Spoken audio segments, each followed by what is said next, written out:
The problem with the nice guy approach is that it's something that's pushed into us from a young age. All these Disney movies and fairy tale romances, and the nice guy always wins. But while the nice guy is chasing the hot girl, guess what's happening to her?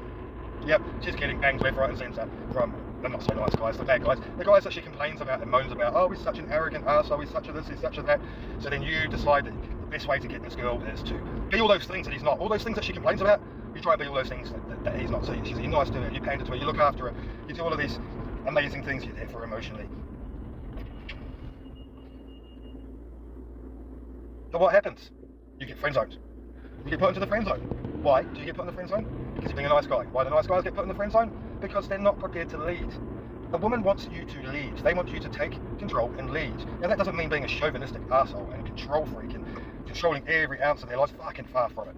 What it means is when the time is right, when the time is needed, you take the initiative. If you're going to go out for something to eat, you decide where you're going to go. You lead the conversation. It's your job as a man to lead. Now, I'm not saying don't be a nice guy to then become a bad boy or a fuck boy or any shit like that. No. You need to become a good guy. What is a good guy? Isn't that the same as a nice guy? No, not at all. A good guy is somebody who has morals and values and isn't afraid to take the lead. Isn't afraid to be a little bit dominant when needed. A good guy is somebody who cares for his family, doesn't cheat. A good guy is somebody who provides for his family, works hard. A good guy is somebody who doesn't take any shit at the same time. You see, it's a bit of a combination of both the nice guy and the bad guy. And by merging the two together, you create the good guy effect. And when you're a good guy, here's an example of being a good guy. A bad guy may go out and start fights. Might just, go and start some bullshit for the sake of it. They need a bit of a buzz. The nice guy will shy away from violence. Violence will be the extremely last resort. And even then, they'll probably allow themselves to get beaten up.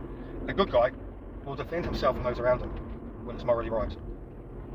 So, you use violence if you need to. Another problem with being a nice guy is there's no push and pull. There's no banter. There's no give a little, take a little. You need a bit of push and pull. You need to have some playful banter. You need to be able to tease. You need to be able to be a bit cheeky. This is what bad boys do. They don't give a shit. The reason why the bad boys are liked by women is it's not complicated. They know they've got other birds. They know that they're just getting played, but they're getting a value from those guys that they won't get from a nice guy. And quite often, as brutally honest as this is, they're getting fucked hard. They're getting fucked like they're hated. They're getting fucked like stranger sex. They're getting taken. They're getting taken. There's no feelings. It's just raw fucking. Now, being a good guy, you can do that yourself. You can bring that into a relationship. You can take control in the bedroom. You can lead. You can bring out your dominance. The bedroom is the best place to bring out your dominance. That's where the key is. If you bring out your dominance in the bedroom, you don't really need to throw it around too much elsewhere. Just be a man, strong and stable in yourself, constantly working on yourself, constantly adding value to yourself.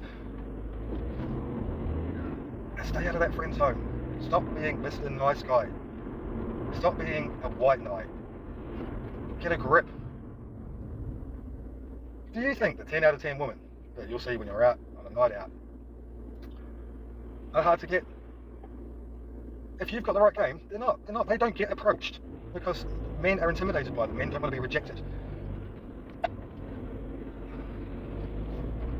Men white knight, oh, you're so beautiful. Do you know how many times they hear that they're beautiful? Come in with something fresh. Don't give a fuck.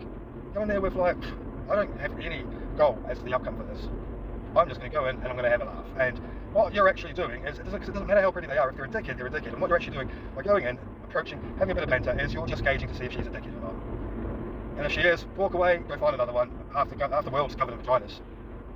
And if she's not a dickhead, go on with the banter. If you want to go further, you increase the banter into the next stage of things. A bit flirtatious, a little bit cheeky, a bit of push and pull. Give her a compliment, take it straight away afterwards.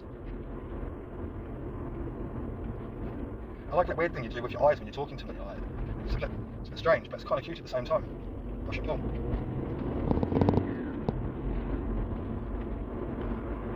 So get out of the brainwashing society's thrown at you that you have to be Mr. Nice Guy and that's what women want, because they don't want nice guys. Women want a man.